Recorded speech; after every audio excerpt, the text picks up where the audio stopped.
very unfortunate. In tackling this issue of the not just the kidnappers, armed gangs, armed groups, what should be the focus of security outfits?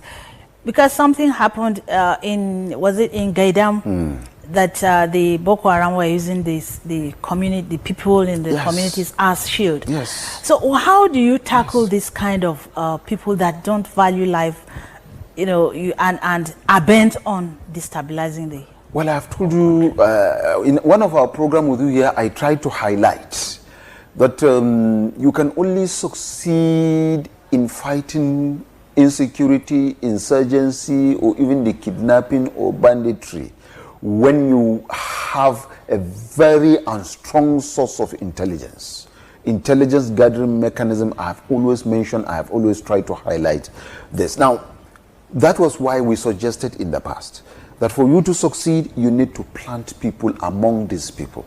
It is easy for government to plant people to be part of, first, Boko Haram themselves, to be part of the bandits, to be part of the kidnappers, to be part of IPOB, to be part of ESN, to be part of whatever group that you think are threatening the corporate existence of Nigeria. It is easy for the government to do that. If the government wants to do it, they will do it, and it will be successful. It has been done in the world over. America has done it. They are still doing it. It is done in Russia. It is done in UK. It's been done in China, in Japan, in Korea, everywhere. It has been done in Germany. You need to plant people to get you information, brief you on a daily basis of the activities of the people you are finding to be challenging the corporate existence of a country. You needed to plant people to be part of them, to do their activities, to do everything they do, but then they are your agents. They are passing information. They give you information of their activities. They give you information on their plans. They give you information on their movement. They give you information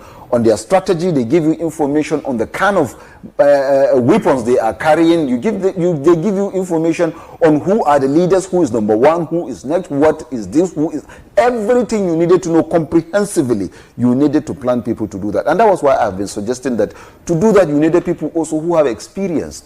Either you get the serving personnel to be part of this arrangement, security gathering arrangement, or you get those that have served, are left, and are within the community who have been there. It is easy for you to get them, push them into these activities, and they get you information, provide them with all the necessary intelligence gathering mechanism, gadget, and everything that they will require for you to get back information. In fact, if it means planting a chip into them that will be directly giving back the information, you can do that. A lot of Nigerians that are patriotic Nigerians that have served and left will be willing to give themselves for such kind of service for the benefit and the peaceful coexistence of Nigeria. A lot more of Nigerians who have served in various security and paramilitary organizations that have left will be willing to pay that services. In any case, most of these guys are in the federal government payroll. Most recently, you remember, the Chief of Army Staff had a conference in the north, in the south, and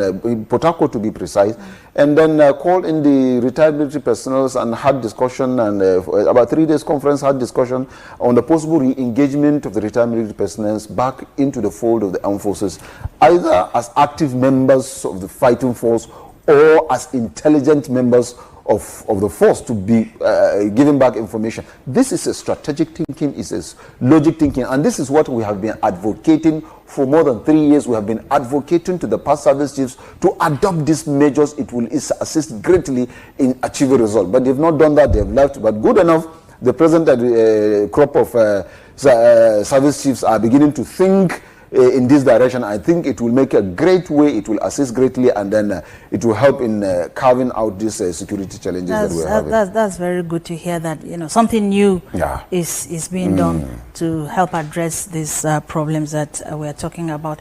Doctor, you mentioned the issue of bringing in new people, because it's like the bulk of the job is left for the armed forces.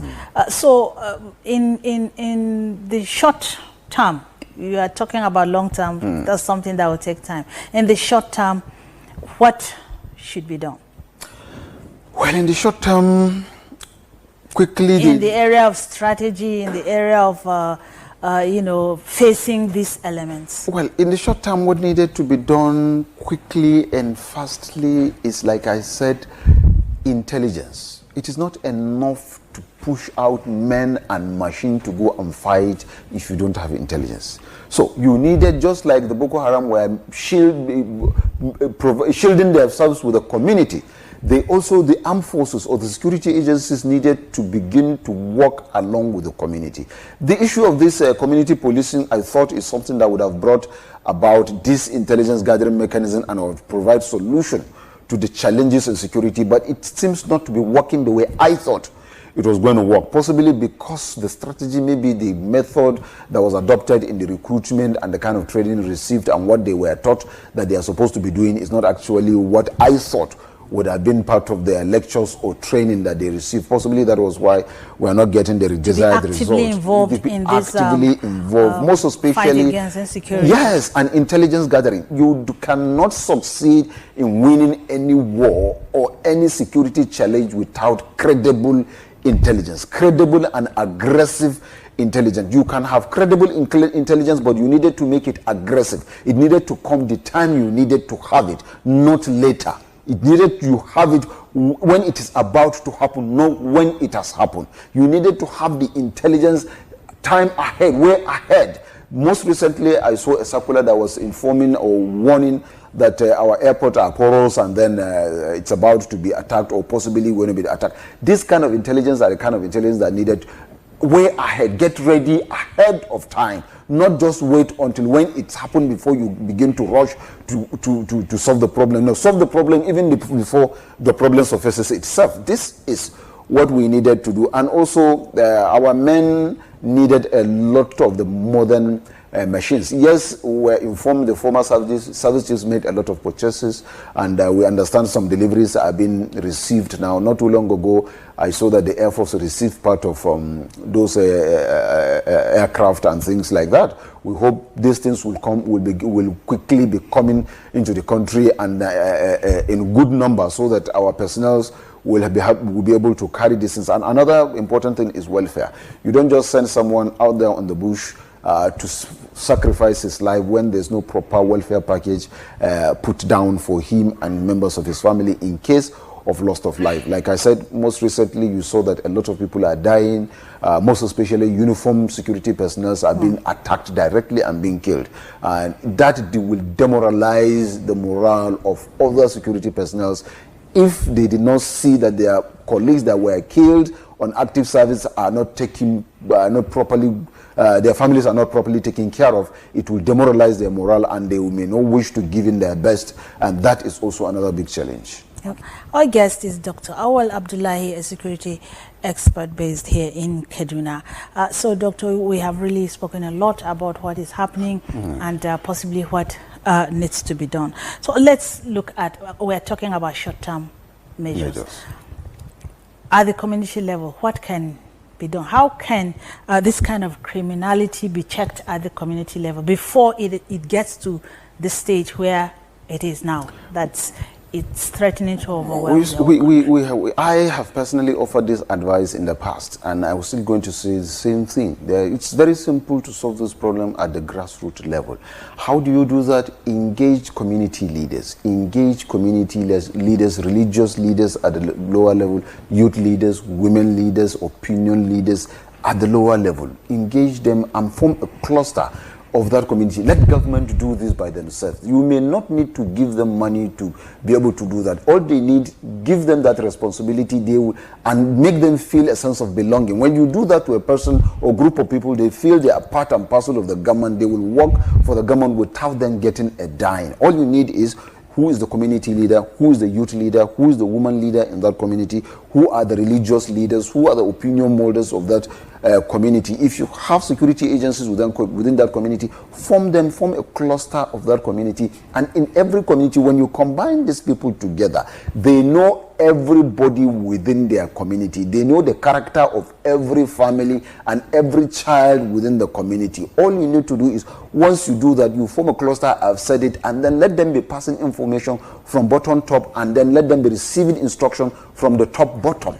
once you do that, you get to know. For example, I was discussing with somebody yesterday, calling me from Yobe State and lamenting the situation that they are going through. And he was mentioning the name of the person that was perpetrating that mayhem. It was made to understand that he was within the community. Within that community in Yobe is where he's coming from. So that was why he's even coming back with boldness to face the community. We were informed that they came in with about 30 vehicles and then, maimed, ransacked, and went away with a lot of foodstuff that they went to stock themselves, and then they come back again. All these things are done within the community. If you have these clusters of people that can pass information within the community and make the information go from bottom direct to the authority. For example, from every community there should be information source, and then you form these clusters and let them pass information from the bottom directly to the chief executive in the state. Let him be receiving this information directly, not filtered information, but the raw information as it comes. Because if you ask them to pass the information from line A to line B to line C to line D before it gets to the man at the top, down. The information will be watered down. But let him get it as raw as it comes. That is why he's the chief executive or chief security officer of the state across the 36 states and even the Federal Capital Territory. If this kind of arrangement will be made, it is easy to get the information. It is easy to know who is likely to commit what crime at what time, who has been part of crime in the past, who has repented from committing crime, who is about to get into crime, what will be required to stop those that are about to go into crime from committing crime, what will be required to rehabilitate those that are in the crime and are willing to leave, what will it take to also rehabilitate those that were in it and left on their own. They needed rehabilitation. These are things that you need to continuously interface between government and the community on a daily basis, at least either fortnightly, monthly, or quarterly. Things like this needed to be done. It is the responsibility of government to form these clusters. And like I said, you might not need money to fund this thing. All you need, possibly a little of recognition. That is all the community or the people who require, that the government has so recognized them and have given them the responsibility, and then they have the opportunity of interfacing, passing information directly. Might not necessarily be on the phone call, on the phone line of the chief executive of the state, but there could be a control room where special lines, like in Kaduna State, you have 2 special lines that information is being passed. But even if you ask me, I will tell you the 2 lines are too small. But if you look at the size of the state and the number of people in the state, and the scope of the problem, and the scope of the problem, the 2 lines are too small. You needed more of these lines, more of the dedicated lines, and then the control room where you'll be receiving this information, and the information should be coming raw. And as it comes, the governor or the chief executive get that information the way it is, not filtered, not furnished. No, the way it is, he receives it the way it is, and get to know where that information is coming immediately. And there should be people who answer those calls immediately they come in. There should be no reason, no excuse for not answering any call that is coming in under whatever circumstances. And they should not be tired of responding to questions where there are questions where they cannot answer. That is the people that are managing the security room or the information collection room. They should not be tired of answering questions, and they should get those that are humble, that will be humble enough and down to earth enough, patient enough to talk to the people and answer all calls and respond to all questions, and also pass all the necessary information that needed to be passed. If you do that, I can tell you that it will assist almost 60-65% in reducing the security challenges at the grassroots before it escalates to get to the higher level that the government would need to be pumping in a lot of money and machinery and manpower to be able to curtail it. Okay, now let's look at the proposed meeting of the U.S. Secretary of State, Anthony Blinken, with President Muhammadu Buhari on the state of security in Nigeria, or rather insecurity in Nigeria. What can this meeting mean for Nigeria, and what can come out of it? Well, if it were during Donald Trump's era, I would have said I cannot see anything coming out of the meeting. In fact, I would have said it's a kind of a PSYOP, security information gathering mechanism that they will be coming to make in Nigeria, and then that will make Nigeria porous, even as a nation. But because it's the present leader of U.S., I can see I have this certain trust in his sincerity and his willingness to move his own country, America, forward, and also to assist any other country that might require the assistance of U.S. in terms of security, weaponry, or training, as the case may be. So I think what I'm expecting will come out of this meeting is strategic discussion on security situation and possible solution, and then as well as aid in terms of weapons and training. Just like in the Air Force, if you go, you find that in the Air Force there's this the Rapid Response Squad in the Air Force, where you have Britain training Nigerian Air Force personnel. So I expect on this thing, first, a lot of intelligence gathering equipment be provided for Nigeria, so that we will be able to, I keep on insisting on intelligence because of its importance in terms of war.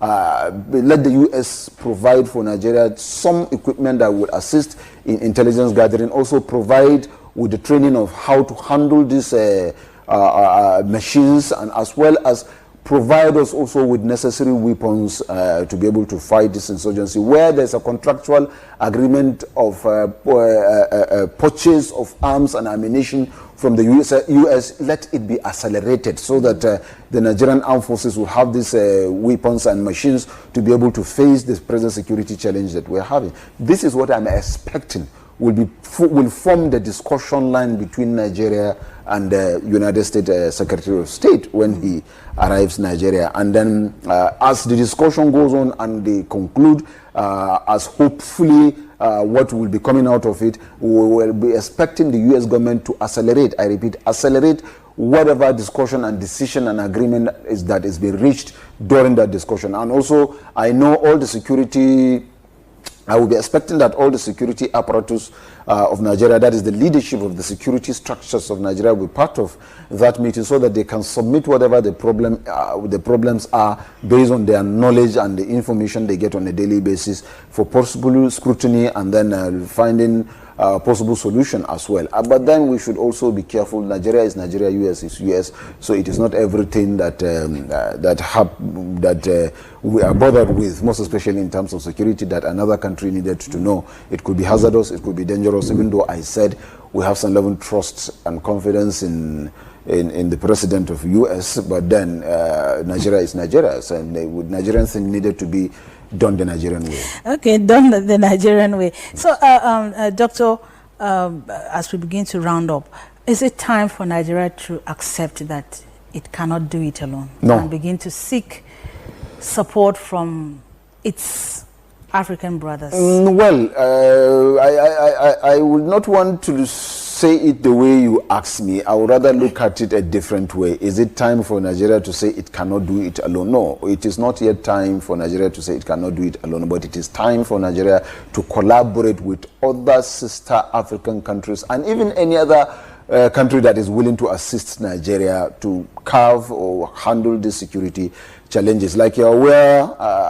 even before now, in the coming of President Muhammadu Buhari in 2015, he went around African countries looking for working relationship and collaboration between Nigeria and West African states and other African countries, most especially in the area of Boko Haram. That is where Idris Deby come handy, if you remember. And then when the President Deby died, you heard what Muhammadu Buhari said, that it was a devastating blow to him and to Nigeria, most especially in the area of fighting Boko Haram. So we've been having that collaborative working relationship between Nigeria and other African countries, but what we are saying is it needed to be intensified. I think they needed to resit and re-strategize, look at the situation the way it was before, review the situation and re-strategize for effective and optimal result as fast as possible. Nigeria is really a bleeding nation today. It is a bleeding nation. So on a final note, Doctor, what message do you have for the governments and people of Nigeria, especially Kaduna State? My message to the government of the Federal Republic of Nigeria is do a massive recruitment of able-bodied patriotic Nigerians and train them in the act of terrorism and guerrilla warfare. That is one. Number two, involve the police and other paramilitary organizations in Nigeria. Also provide them with the necessary training on guerrilla warfare and terrorism, and as well as give them equipment. Better still, let there be creation of National Guard, whom will be given a man saddled with that responsibility of handling security challenges, most especially terrorism and then guerrilla warfare within Nigeria, or both the three. That is for the federal government. For the state, Kaduna state government, we wish the governor well, but we are also begging him to think inwardly and please let him reconsider his stand on the issue of non-negotiating. Yes, we are not encouraging him to negotiate with bandits, but let him also look at the possible ways on how to rescue those children. We know he's doing his best. We are encouraging him. We are with him. We are supporting him on this one, but we also want him to continue to do his best. Please put heads together yourself, the government at the center, the security agencies, find a possible way out of rescuing these children of Kaduna State for the citizens. Please